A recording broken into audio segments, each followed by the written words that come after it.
So let's start with ancient economics, just a nice little introduction. We already know actually about part one of economics as well, because that's the redistributive economy. As we know that a redistributive economy is just a primitive form of taxation. That's really all it is. It's a pure form, it's a material form, meaning currency eventually becomes an abstract idea. Currency, a coin, is a symbol for wealth. It's not the wealth itself, and I'll explain that as well. The story of the coin is sort of a ballad that you could tell the story of ancient economics through how the coin is used and how the coin is abused.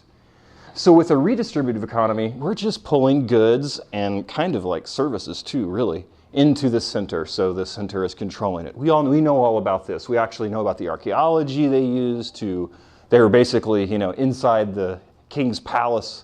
There were storage rooms for huge amounts of oil and wine and anything you can think of grain, because they would pull that together and then trade with it. And then you could get precious metals and lots of wealth and that sort of thing. That's a redistributive economy. Okay, well, that's no different than taxation. The taxation is just money coming into the center. Then the king is allowed to take that money and trade that for precious metals and grains and everything else that you've been trading for in the past. Workers, buy more slaves, what have you. So redistributive economy and currency and taxation, you should understand them as the same process. I think they both, information about one enlightens you on the other.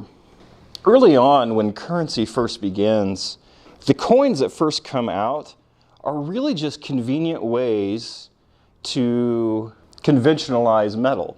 So a coin is just a chunk of metal initially. It's not like, oh, this is Albert's special coin and this is worth a certain amount because it's got Albert's name on it. No, not at all. They were just standardized weights of metal. So you could go to a market, you could buy something with a certain weight in gold or silver. They were just uniform ways to give you silver or give you gold or bronze or copper. So it was really a matter of convenience. You could mold a coin, and as long as it weighed the right amount, well, that's no different than a clump of metal itself. It's just standardized as a weight. So that's a matter of convenience. Standardization of metals and the weight and the price of the metal comes with, like an empire, this sort of huge administration an empire brings. So at the beginning, currency and the actual precious metal are the exact same thing. It's just a convenient way of packaging the metal in a specific standard weight.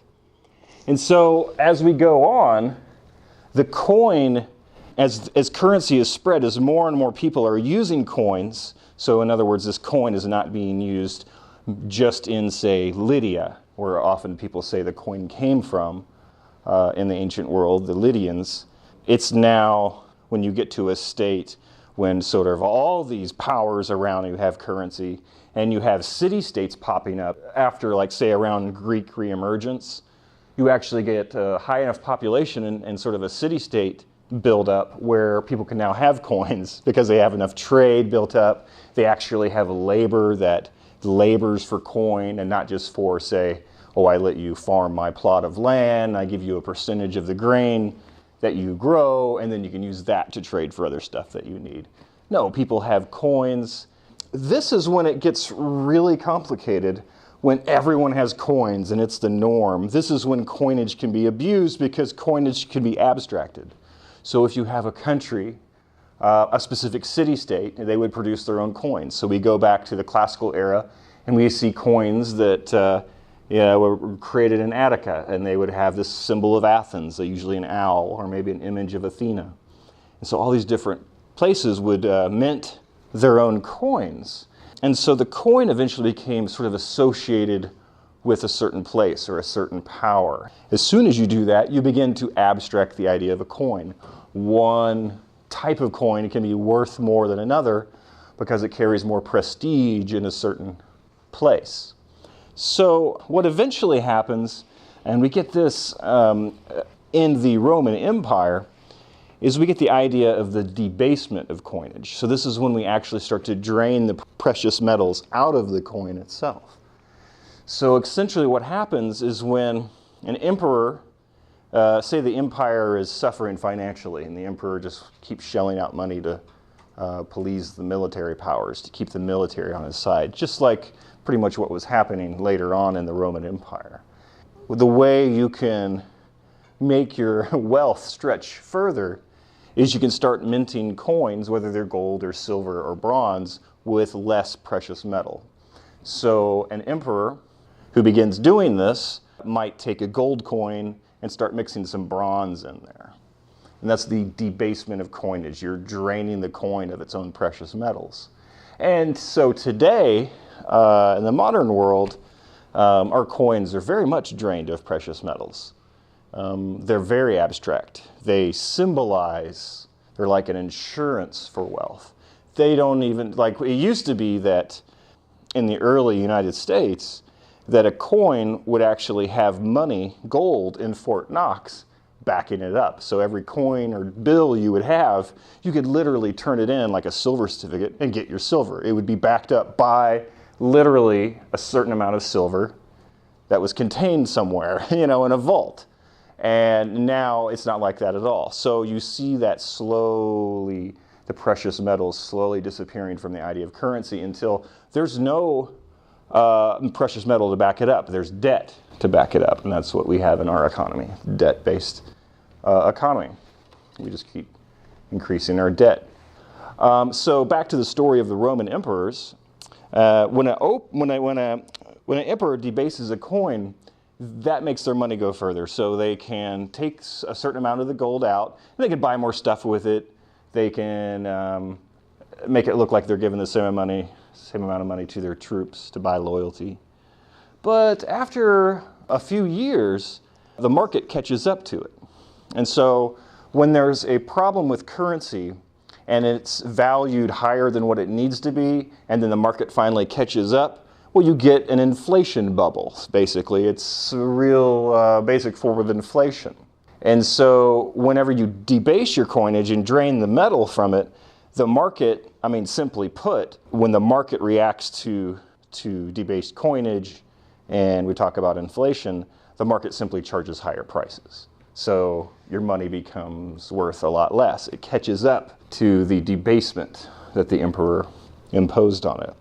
And so prices go way up. You get inflation, so you get more debt. And so it's a snowball effect. So pretty much every emperor, every subsequent emperor must debase the coin even more to make their money go further and further. This is an aspect of the disintegration of an empire. So one of the topics for this week is disintegration. How do things really fall apart? We know that a big war doesn't necessarily make things fall apart, but it can. But it's more like things like debasement of coinage and inflation that really start to set in and destroy the structure of an empire. So aside from a redistributive economy, early on, we're really talking about wealth coming in when you're talking about powerful kingdoms and definitely with the empires who were always militaristic. You had to be militaristic to create an empire and maintain an empire in general. And so what we see, a commonality that exists even today is the idea of a plunder economy. So most kingdoms and empires that were really able to protect themselves and create new wealth, they had what we call today a rolling economy. That means you go into debt every year, and then the plunder or the taxation or the goods or the slaves that you sell pay off the debt from the last year. So every year you're paying off the debt from the last year. But the plunder economy is basically every year you have to go to war and plunder if you want to maintain, your kingdom or your city. It makes war an essential part of existing. War is business. They're intertwined. And so the idea of the plunder economy is that, you have to go out, and that's why early on a lot of your soldiers, your yearly fighters, your warriors were aristocratic. They could afford to go out and fight, whereas farmers needed to go and farm, essentially. And it was the aristocrats who wanted to keep their wealth and prestige. Well, they're the ones who had to go out and plunder.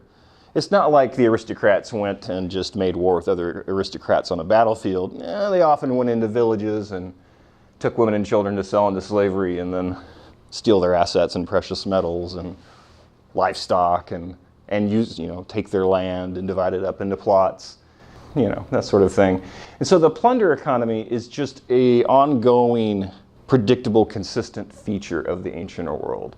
And it ties together the idea of economy and military. War is business, business is war. In many economies, without war, you can't maintain the wealth. It isn't until we get like the reign of Emperor Augustus with the Pax Romana, Roman peace, that Augustus, after a series of horrible civil wars with Rome, Augustus basically demilitarizes most of the military. And Rome, of course, is a huge empire. It rules all the way around the Mediterranean and parts of Europe and that sort of thing. And so he stops this plunder economy. But he has to create a bunch of administration and bureaucracy and tax collectors, because now the wealth that's coming in is coming from agriculture. Like, you're taxing now. He starts creating widespread taxation.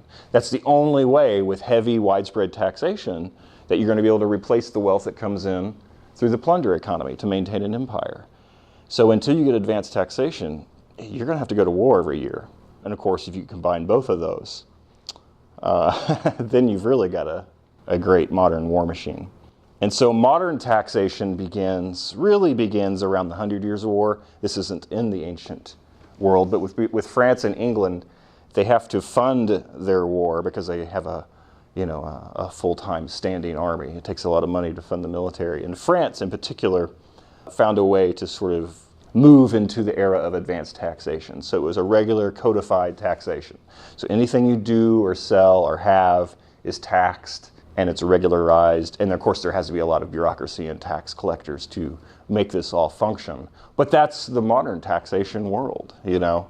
We all do our own taxes. It's actually fairly complex, and if you mess up, the IRS will mess you up.